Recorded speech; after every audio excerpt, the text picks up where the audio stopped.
Урматтуу айымдар жана мырзалар, кадырлуу форумдун катышуучулары. Бул форумдун максаттары өтө амбициялуу жана ошол эле учурда стратегиялык жактан маанилүү. Бул жөн гана кезектеги ишкер жолугушуу эмес. Бул форум аялдардын ишкерлигин эл аралык өнөктөштүк аркылуу өнүктүрүүгө жана өзгөчө белгилеп кетким келет, аялдардын ишкерлигин Европа рыногунда илгерилетүүгө багытталган.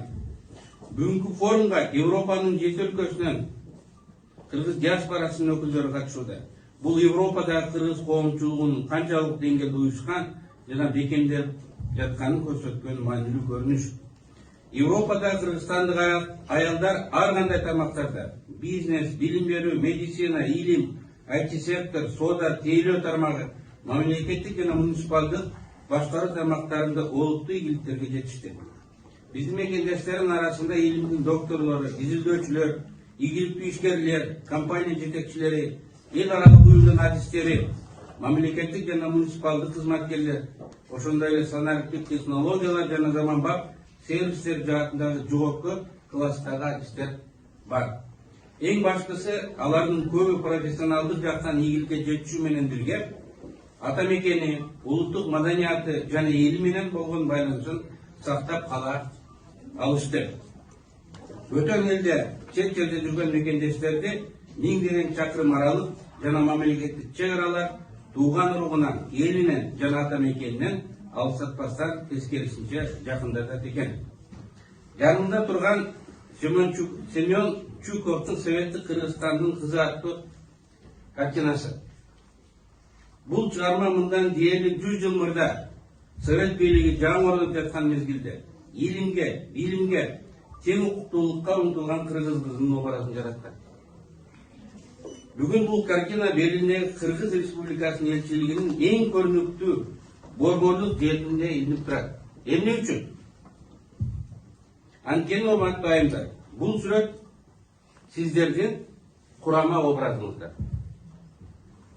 Мындан 100 жыл мурда аялдардын үй бүлөдөгү жана коомдогу орду кандай талаш жаратса, бүгүн да бул маселе өз актуалдуулугун жоготкон жок. Азырда Кыргызстанда аялдардын өз укугу, өз тагдыры, өз бакыты үчүн күрөшүп, билим алып, эмгектенип, өз жолун таап келе жатышат. Ошондуктан бул картина элчиликтин төрүндө илинип турат. Ал эми ушул образдын бүгүнкү күндө куланысы катары Германиянын Тюрингия деген жериндеги Эрфурт шаарынын борборунда кыргыз кыз аттуу бийиктиги бою 1 метр 90 сантиметр келген коло эстелик орнотулган. Бул эстелик Кыргызстанда өз тагдыры үчүн күрөшкөн, талыкпай эмгектенген, үй бүлөсүнүн, коомдун жана өлкөсүнүн жүгүн көтөрүп келе жаткан кыргыз кыз келиндерге арналган эстелик. Бүгүн мен аялдардын ишкерлигин Европа рыногунда илгерилетүү маселесине өзүнчө токтолгум келет. Менин сунушум балким бир аз парадоксалдуу болушу мүмкүн. Анткени адатта мамлекеттер өз өлкөсүнө инвестиция тартуу, жаңы ишканаларды ачуу жана жумуш орунду түзүү тууралуу сүйлөшчү. Бул туура.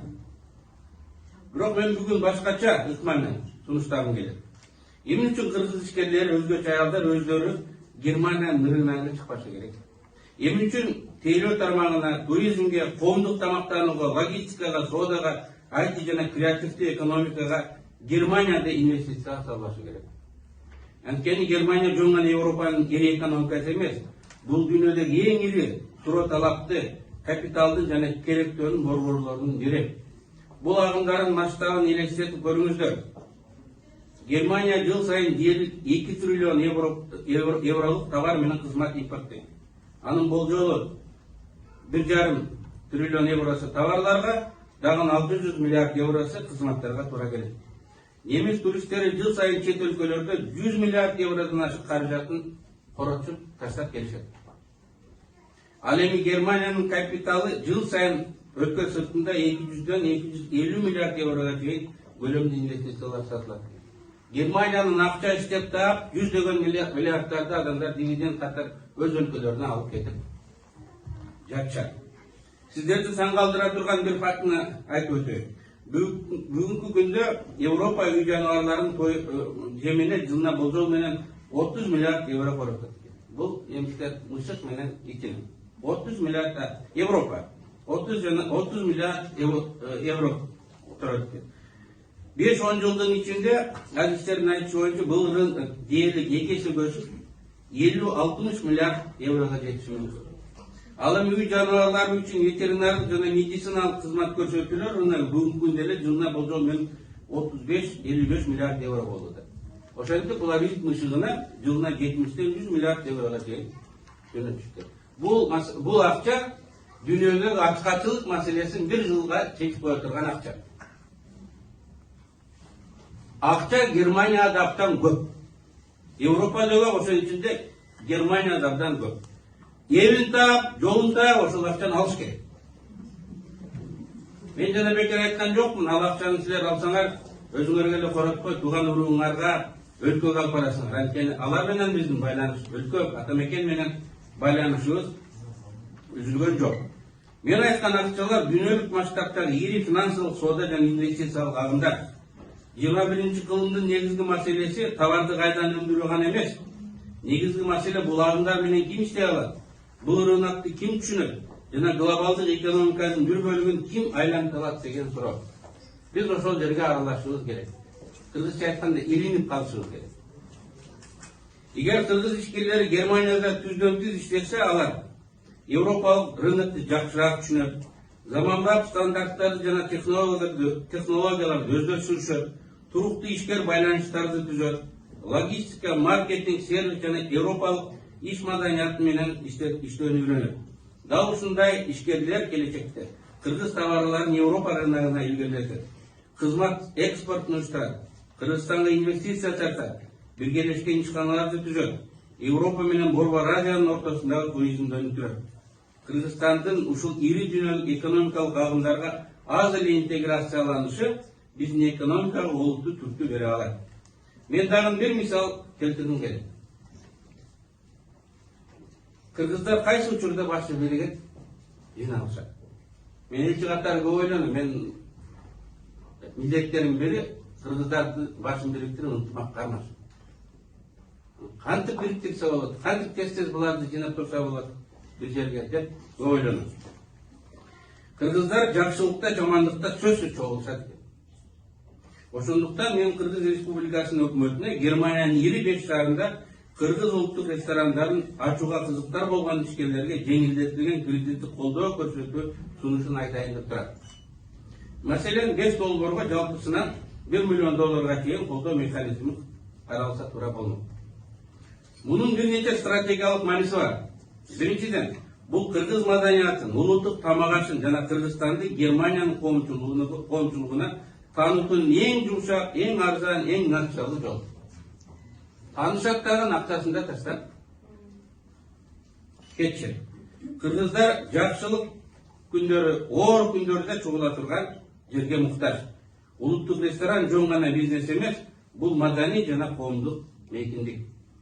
Эгер мындай жайлар мамлекеттик байрамдарда, эгемендүүлүк күнү, Нооруз сыяктуу күндөрдө диаспора өкүлдөрүнө жеңилдетилген шартта кызмат көрсөтүп турса, анда бул элдин башын бириктирген чоң фактор болмокчу. Мындан тышкары жыл сайын маданий фестивалдарды, улуттук күндөрдү, жаштардын жолугушууларын, кайрымдуулук жана патриоттук иш-чараларды өткөрүп туруу аркылуу мекенчилдик сезимин күчөйтөлөт. Чет өлкөдө жашаган жаш муун өзүнүн ким экендигин унутпай өсмөк. Эң негизгиси, бул каражат текке кетпейт. Германиядагы ишкерлер бир нече жылдын ичинде мамлекеттен алган жеңилдетилген карызды кайтарып бере алышат. Анткени Германия төлөө жөндөмдүгү жогору, туруктуу рынок. Эгерде туура уюштурулса, мындай долбоорлор экономикалык жактан да, маданий жактан да өзүн толук актайт. Чындыгында азыр сөз кыргыз эл аралык бизнесин жаңы муунун калыптандыруу жөнүндө болуп жатат. Бул жөн эле соода эмес, жана жөн эле миграция эмес. Бул глобалдык экономикага толук кандуу аралашуу, катышуу. Диаспора мындай көз караш менен караганда проблема эмес. Ал Кыргызстандын глобалдык ресурсу болуп калат.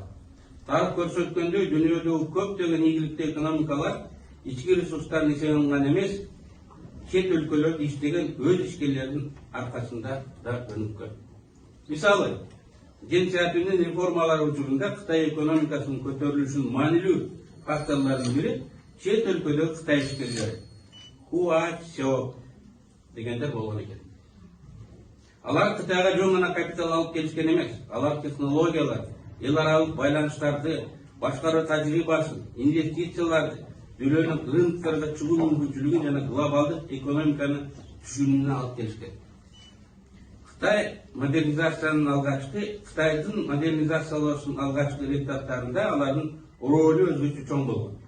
Бүгүн Кытай дүйнөдөгү эң ири экономикалардын бири болсо, анда чет өлкөдөгү Кытай ишкерлер диаспорасынын салымы чоң экендигин таанууга болбойт. Ушундай эле процесстер Туркияда да болот. Аны баарыбыз билебиз. Германия түрк диаспорасы акырындык менен жөн гана экономикалык эмес, коомдук, саясий жана маданий факторго айланды.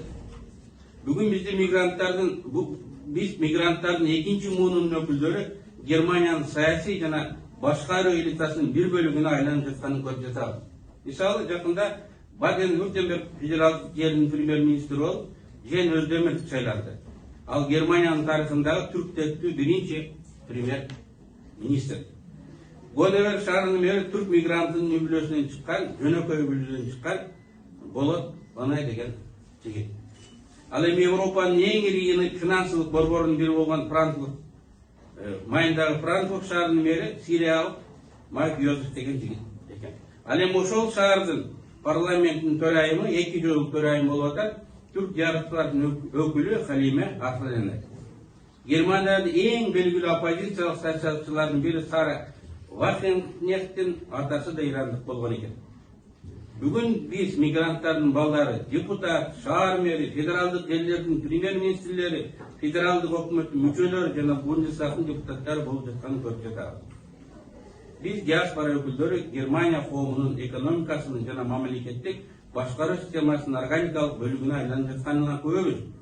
Кандай гана парадоксолдук болбасын, дал ушундай процесстер узак мөөнөттүк келечекте өлкөлөрдө адамдардын арасындагы байланыштар, бизнес, маданият, билим берүү, инвестициялар менен биргелешкен долбоорлор аркылуу дагы жакындатат.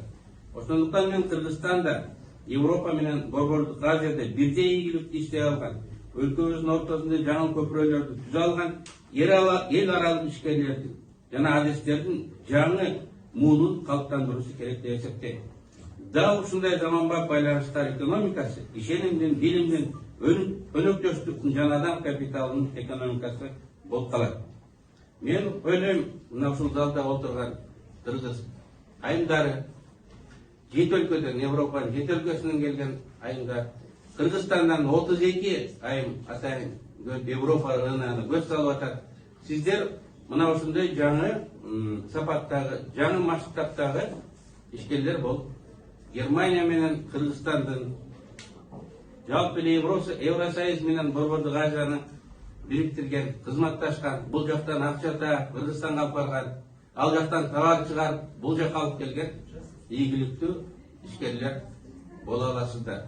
Бул жаңыча жол. Илгеркидей Кыргызстанда туруп, кичине инвестиция берип коюм, кичине күн помощь берип коюм деген заман өткөн. Азыр бир өзүбүз иштеп алышыбыз керек, өзүбүз жулуп алышыбыз керек. Мурун үйдөн чыкпай көзүбүз ачыла элек болсо азыр баарын көрүп билип алдык. Арабызда мындай чыган ишкерлер да бар. Мына ушул форумду уюштуруучулардын жардам берген уюштуруучулардын бири Азамат Исмаилов. Жана башка бизде сиздерге кеңеш айта турган, тажрыйба бөлүшө турган тажрыйбалуу ишкерлер да бул жерде пайда болду. Болгону бизге өкмөттөн бир аз жардам керек экен. Өзүбүзгө ишенишибиз керек экен. Бүгүнкү форумдун негизги уюштуруучусу болгон Даникер ассоциациясына, анын негиздөөчүсү Айтолкун Боронбаев айымга, ошондой эле Азамат Исмаиловго, биздин товар соода палатасынын өкүлү. Анан эң негизгиси бүгүнкү форумдун катышуучулары, өзгөчө Кыргызстандан келген конокторго чоң ыраазычылык билдирет. Саламатсызбы?